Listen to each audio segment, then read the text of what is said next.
Yes. So one of the big features that we came out with that we always feature in demos is the pressure zone manager and system schematic.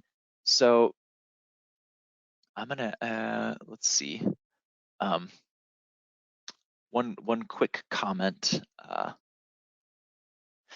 is that yeah, let me actually bring that up for this model.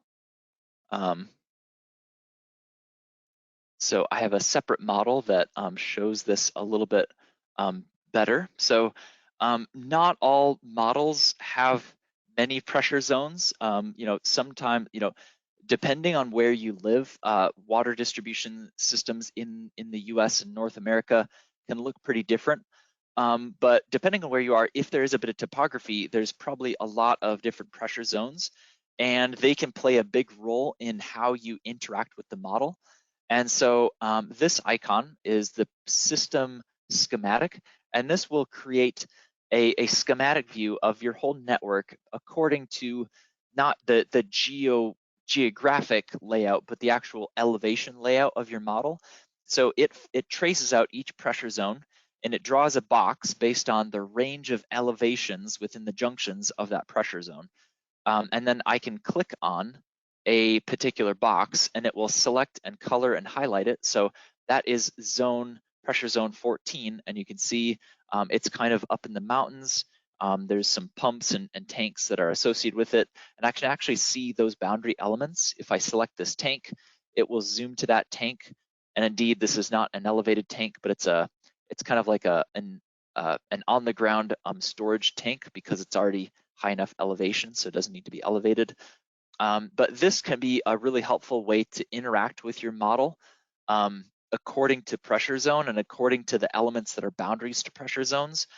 And with that, as you select a pressure zone, you can also get attributes of summary attributes of the min and the max pressure of that zone, the total number of nodes, the actual total demand, and so on. And so it's a really helpful tool. And this is also something you could push out to your separate monitor, and you can continue to interact with the model both geospatially and schematically, if that's a word.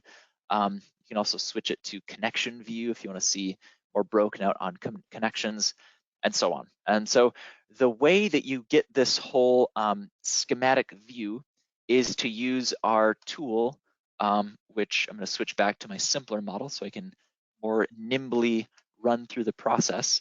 That is within our pressure zone manager.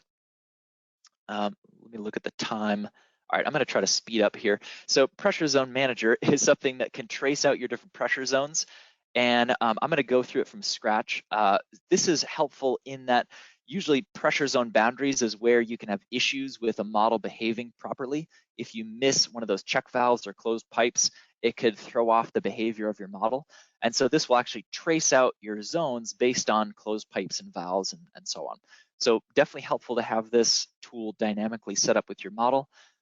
So you can choose what's your tracing area. You can include everything.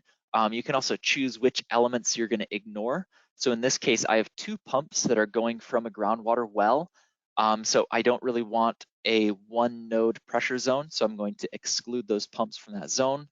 And you can use the tools to do that. You can also enforce additional elements that to be part of the boundary. You can ignore that step. And then here is where you can customize the naming. So if you want, you can clear all of these and it will just trace out all of the zones for you automatically. But if you want to, if your GIS already has a certain naming convention on each zone, you can populate this table with the zone IDs, and you just need 1 node in that zone so that to seed it with to make sure that it gets the right zone with the name. So so that's the process if you already have zone names, and then you can click next and you can run, and it runs through pretty quick because it's just using geometric tracing. And then that's the process, and then now you'll have access to that schematic view that I was showing earlier.